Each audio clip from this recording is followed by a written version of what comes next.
datang di Arsikes, Arsitektur Podcast. Saya, Andi Aulia Mafira, host yang akan menemani kalian di episode 4 Arsikes kali ini. Tentunya saya tidak sendiri, saya ditemani oleh Kakak Atika. Hai. Halo semuanya. Jadi, kalau kemarin di episode 1 itu udah ada intro tentang seputar arsitektur. Kemudian di episode 2 ada transisi dari pelajar SMA ke mahasiswa baru. Di episode 3 ada seputar organisasi. Nah, di episode 4 kali ini saya dan Kak Atika akan membahas masih dengan seputar mahasiswa arsitektur, tapi lebih kepada beasiswa dan magang untuk mahasiswa arsitektur. Tapi sebelum masuk ke topik, mungkin Kak Atika bisa perkenalan sedikit. Oh iya, halo teman-teman penonton Arsitektur Podcast. Nama saya Atika Fatima, biasa dipanggil Atika. Angkatan 2018, belum lulus, doakan semoga segera.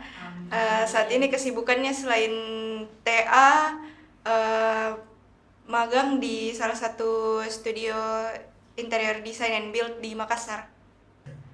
Ini mungkin sedikit TMI buat para penonton. Kalau saya sama Kak Atika itu sebenarnya udah kenal dari 2016. Oh iya, Kak. ya. Waktu itu kayaknya duta sanitasi ya Kak? Waktu itu Iya. Aul yang jadi duta sanitasi. Saya datang, kalau nggak salah pasnya Aul lagi lagi lomba. Ya, saya jadi apa itu hari? Kayaknya dirjen lah. Ya itulah. Tapi mau Kak tanya Kak soal yang jurusan ini Kakak itu waktu itu ikut yang KTI-nya atau yang Waktu itu ikut yang KTI. Kira poster.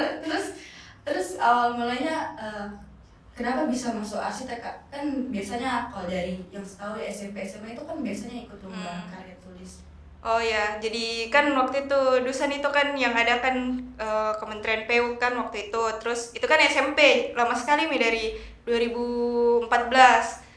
Jadi 2014 terus pas masuk SMA sempat ikut kayak beberapa lomba. Terus lomba terakhir itu yang paling berkesan, ada juga lomba yang diadakan sama kementerian yang sama. Itu lombanya desain dan maket bangunan hijau. Nah dari situ saya ikut juara 3. Nah dari situ semakin ada inilah kayak ketertarikan di arsitektur, karena kalau nggak salah juga jurinya waktu itu dari dosen arsitektur Unhas, tapi saya lupa siapa. Mungkin kalau nggak salah ingat Pak Syarif sama Buria kalau nggak salah. Jadi ya.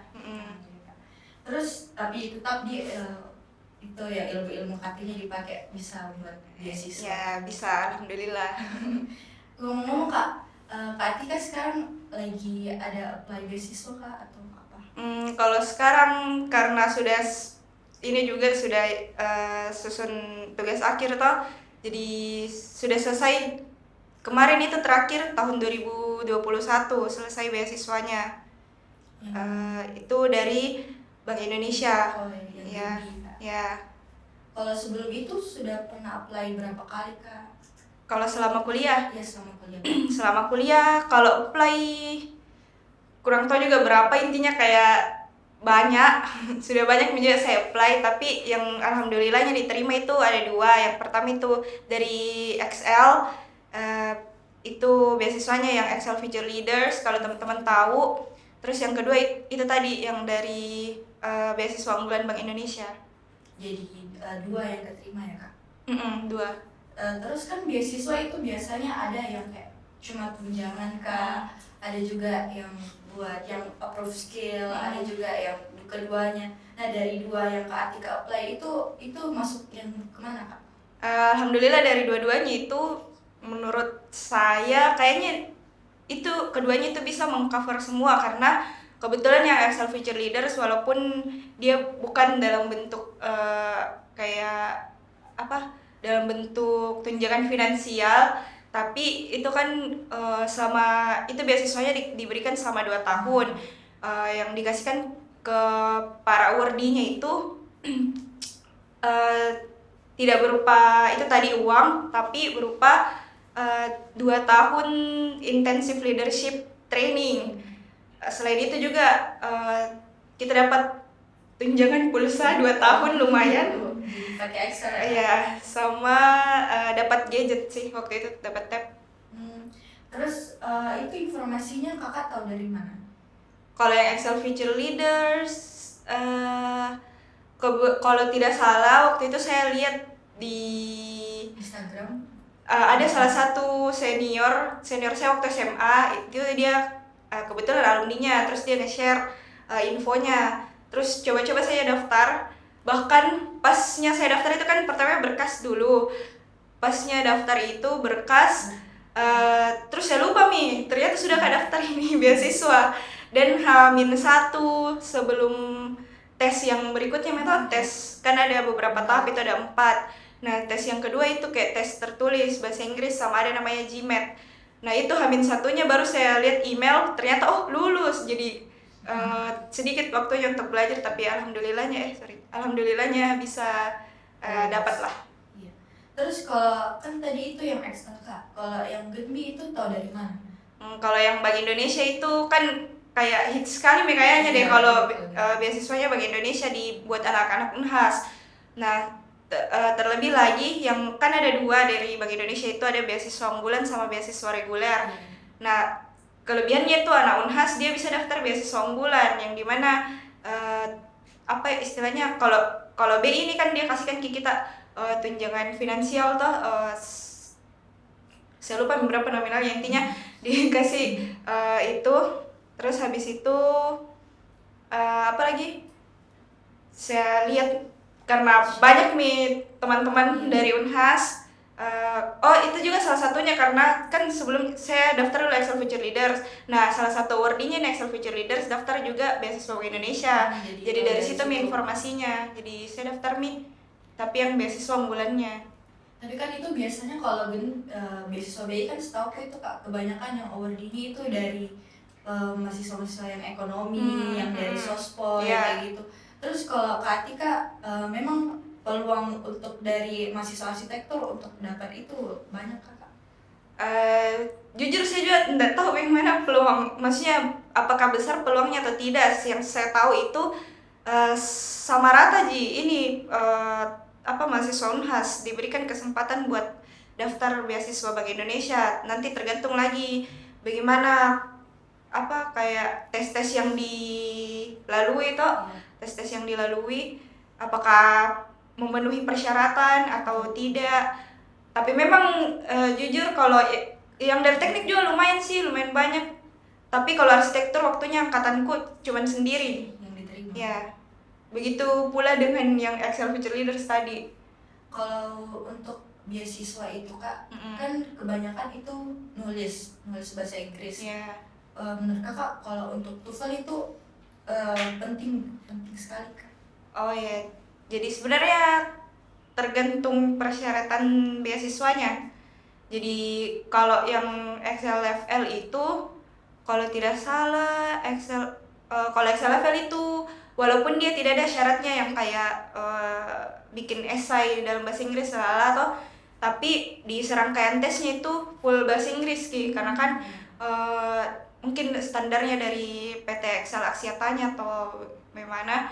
Tapi kalau yang Bank Indonesia itu, karena saya daftarnya yang beasiswa unggulan, ada persyaratannya memang TOEFL minimal berapa 450 atau berapa. Jadi penting karena ada di persyaratannya.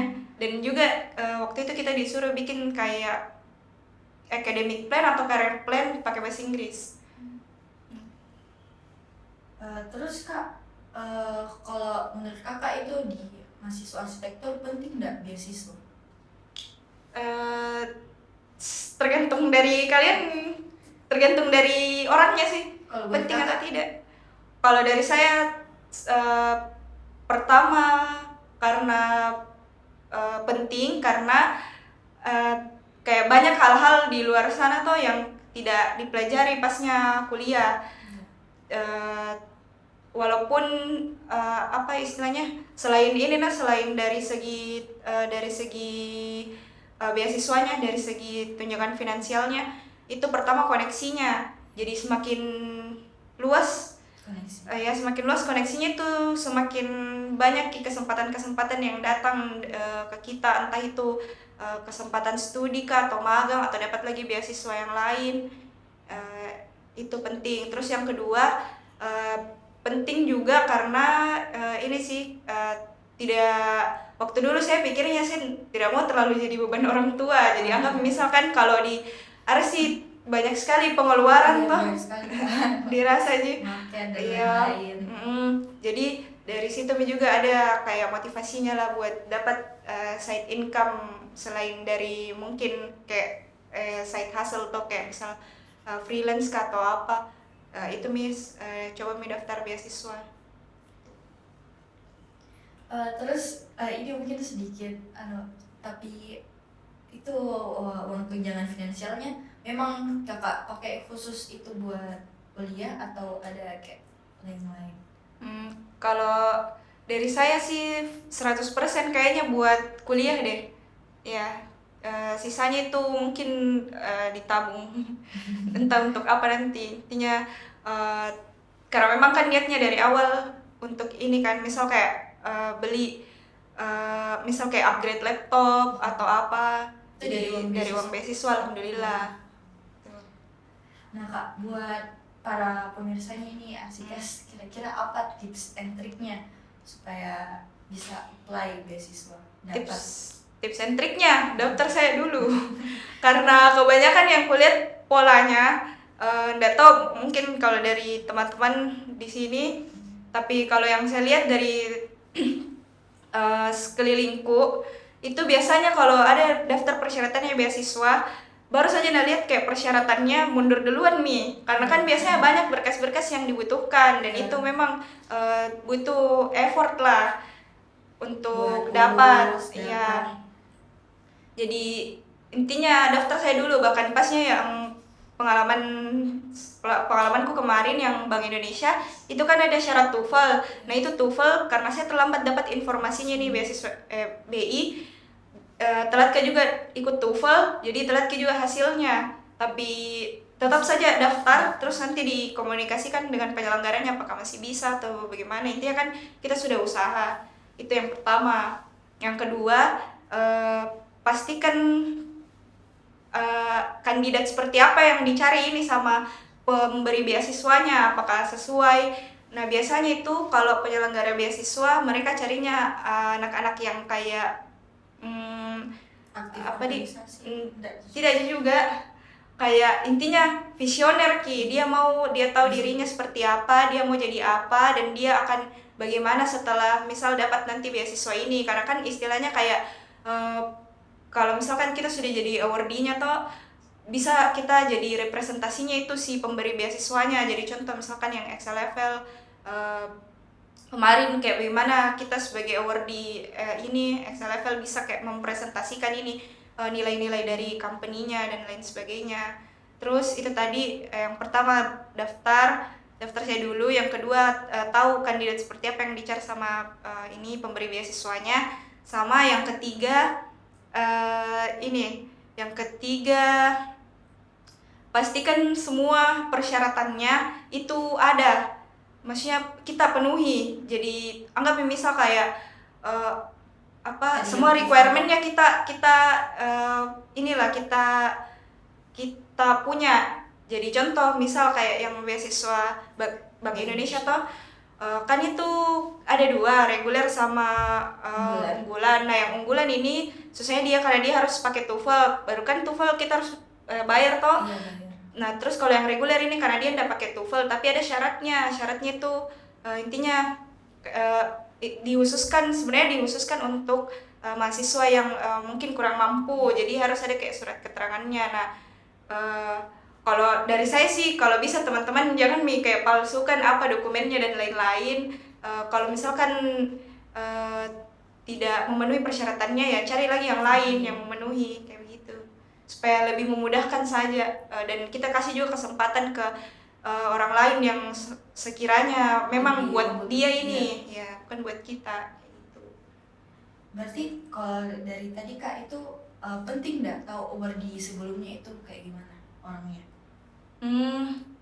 Kalau maksudnya kayak kenal sama orangnya. Iya, maksudnya kayak tahu kan tadi Kakak bilang kalau kita harus tahu orang kayak gimana yang dicari sama beasiswa ini.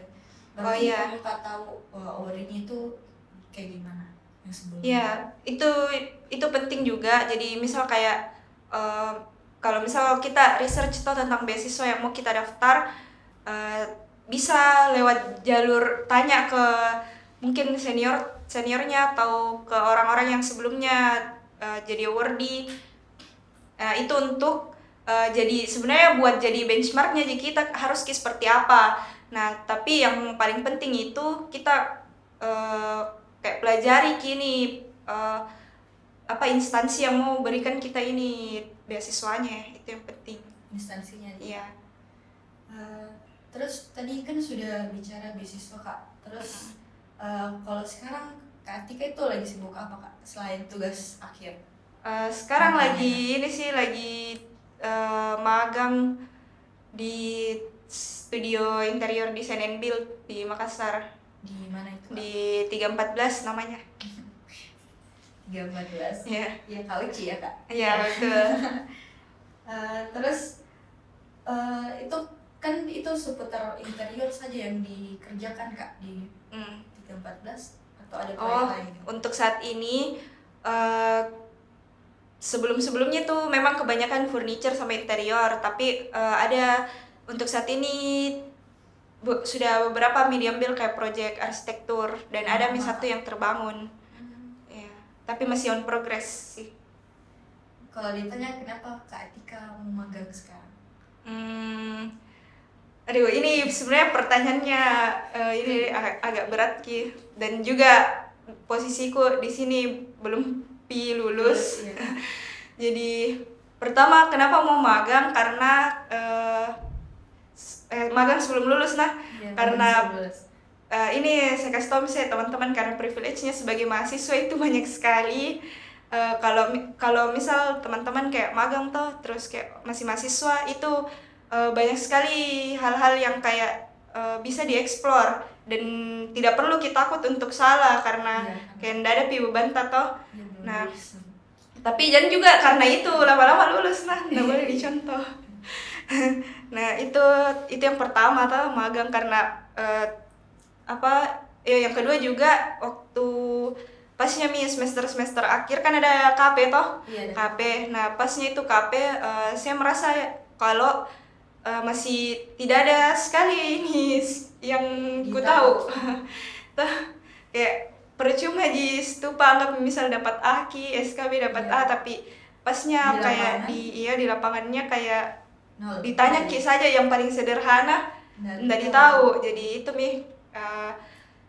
lebih ke ini sih, nanti kalau misalkan lulus lebih bisa tanggung jawab lah sama gelar SARS-nya di belakang.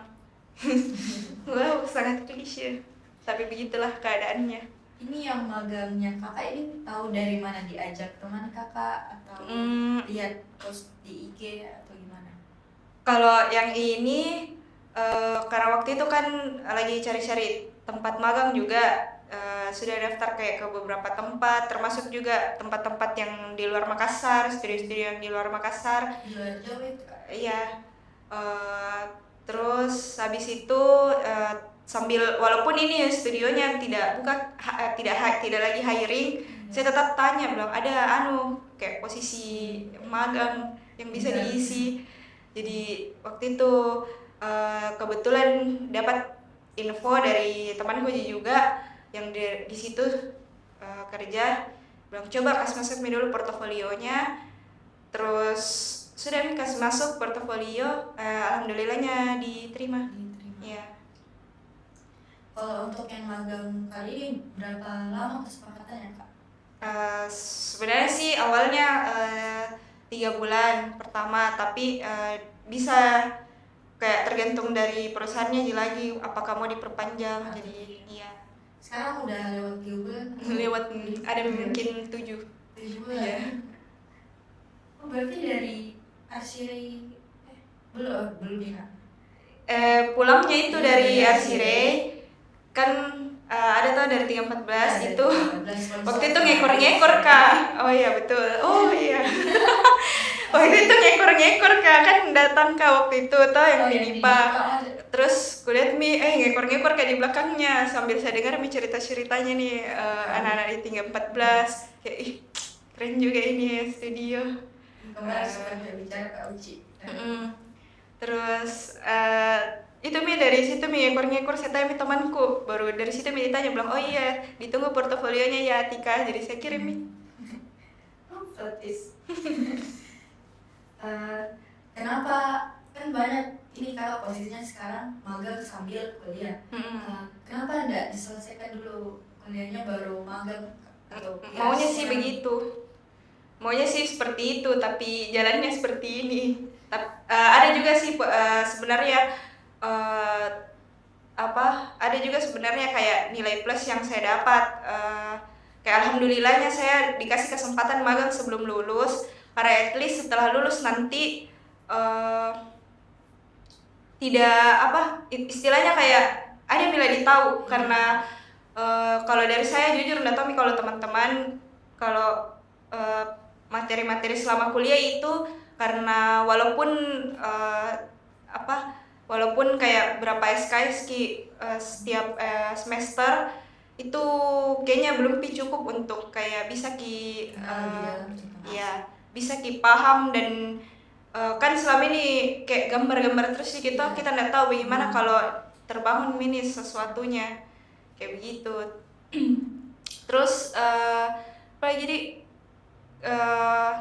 oh iya, karena mungkin saya juga terinfluence sama karena itu tadi gara-gara karena dari koneksi-koneksi dari beasiswa itu kan banyak teman-temanku yang saya kenal dari luar Unhas toh, dari luar ya pokoknya kayak anak-anak kampus lain yang anak arsinya itu pas dilihat portofolionya kayak keren beda. Tugas tupaku semuanya lewat. Kayak keren gila, jadi kayak mau kalau misalkan kita lulus nanti itu istilahnya kayak tidak bikin malu-malu Unhas lah. Nggak tenjian sih juga begitu, cuman yang penting adalah nilai plusnya sedikit ini anak Unhas. Dan banyak juga sih sebenarnya senior-senior yang kayak begitu yang hebat-hebat nih sekarang juga dari Unhas. Berarti Kak lebih banyak ilmu yang Kakak dapat pas di magang atau pas di kuliah? Kalau di kuliah itu kita dapat basicnya, istilahnya kayak pas magang di situ yang kayak lebih perjelas lagi. Oh ini kayak dulu kenapa Kak bikin arsiran begini di misal kayak kayak begini dulu kenapa oh begini ternyata kenapa dulu disuruh gambar begini, oh begini ternyata kenapa nih gambarnya bentuknya begini, kayak begitu. Lebih ke implementasinya ya. Jadi setidaknya walaupun kayak pasnya kuliah kayak apa ini saya bikin saya nggak mengerti, jadi pas magang dari situ mengertilah sedikit demi sedikit. Kan kalau dilihat juga dari senior-senior yang di atas Kak, ada yang lebih pilih freelance, ada juga yang memang mau khusus magang di satu tempat. Kalau Kak Tika kenapa lebih pilih magang di satu tempat? Karena saya merasa kalau freelance belum maksudnya kayak kalau freelance kan kayak kita saya sendiri toh, sedangkan tidak ada sebelumnya pengalaman yang maksudnya pengalaman yang betul-betul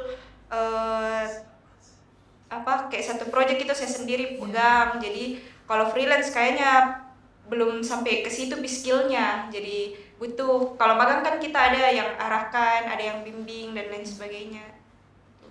Kalau selama di 314 Kak, proyek apa yang sudah Kakak ikuti?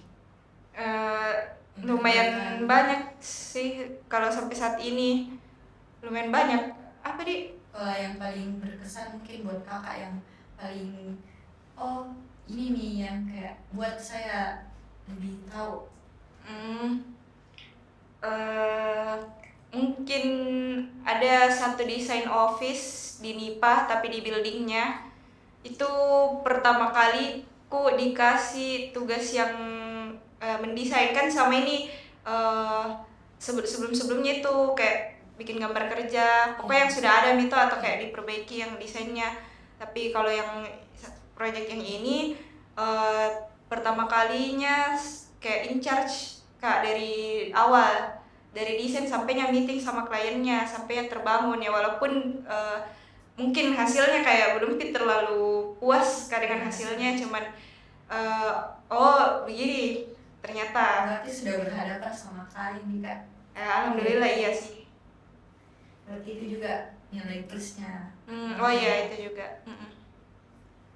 Kalau misalnya untuk magang itu Kak, kira-kira soft skill apa yang harus kita punya supaya buat diterima buat magang itu Kak? Kalau biasa portofolio juga. Iya. Sebenarnya sih yang lebih yang sebenarnya soft skill penting, tapi yang paling hard skill penting, tapi di pas menjalankannya itu soft skill juga penting. Jadi kalau yang saya rasa, kalau berdasarkan dari pengalamanku, yang paling penting itu pertama kerja tim. Kayak kita bisa apa di istilahnya, kalau di Excel itu dia effective communication.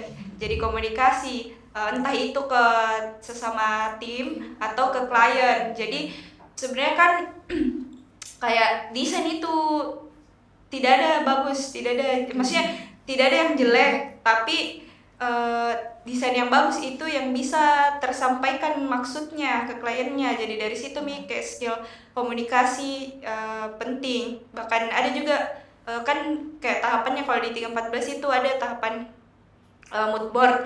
Nah, pertama kalinya saya itu ditugaskan buat mood board. Ternyata ada tambahannya. Kita disuruh kasih penjelasan, dan itu menurutku saat itu kayak sangat kayak sangat ternyata sulit juga ini kasih kata-kata ini desain tak bagaimana yang kita mau. Jadi itu mungkin yang pertama komunikasi. Yang kedua itu manajemen waktu, karena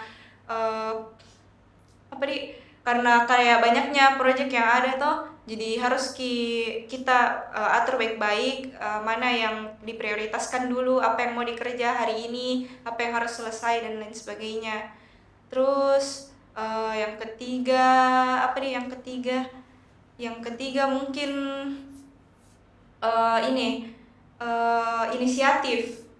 Jadi kayak apa istilahnya kayak self awareness. Jadi kita sadar sendiri apa yang jadi tanggung jawab kita. Terus kayak kalau misalnya ada kayak kesulitan, usahakan kita bisa pecahkan dulu sendiri sebelumnya bertanya.